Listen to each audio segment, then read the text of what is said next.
Our lives have changed drastically over the past month, and one industry after another has had to make changes in order to normally function if they can. One industry that has been shaken is the bereavement industry.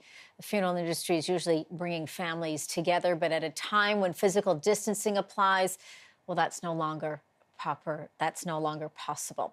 For more on this, I'm joined by Brett Watson. He is the president of the Funeral Services Association of Canada. Brett, appreciate you giving us your time here on CTV News Channel.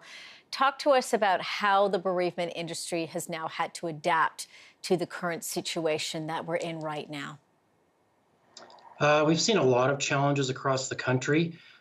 Two in particular challenges are the restrictions that are now placed on public gatherings around the country. It varies from province to province as to how many people can gather in one area. Averages tend to run from 5 to 20 people maximum. So it's really difficult to do a funeral when you have that small amount of gathering. The other issue has been access to personal protective equipment. Exactly. And of course, that's also extremely important for anyone in the industry that's there. What are you hearing from family members? They're already dealing with the impact of loss of a loved one. Some maybe now having to grieve the loss of a loved one due to COVID-19. And yet there's no, as we try to console one another when we lose a loved one, they're really not able to do that in the way that they would normally would. Yeah, we've tried to work with families to meet their needs. It has been definitely a challenge. Some of the options that were available to them would be things like live streaming the funeral. There's online obituaries, online websites where you can leave condolences.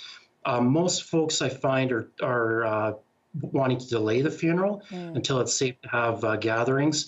You know, we're social animals. We like to have our loved ones around when we're faced with a difficult time. So most folks are delaying until it's safe to get together again.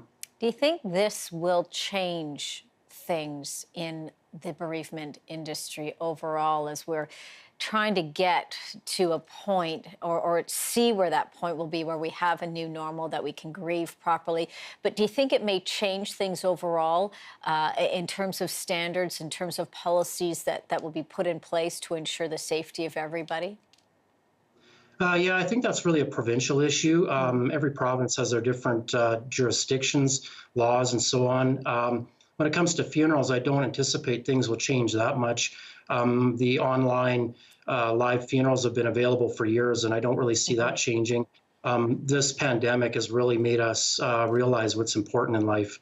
Certainly what's important in life, and I guess the advice that might be given now to those in the funeral homes, the type of language, the type of advice and comfort they might be giving these families. What can you tell us about that? Well, we have done this all of our lives. Most of us as funeral directors, we've experienced the loss of a loved one, sometimes tragically. So we understand where families are coming from. We work really hard to make it as easy as possible for them and try and meet their needs. Brett Watson, president of the Funeral Services Association of Canada. We really do appreciate all the incredible work that you and the teams right across this country, the funeral service homes across this country are doing. So thank you so much for your time today, and we wish you and your family well and safety. Thank you. My pleasure. Take care. You as well.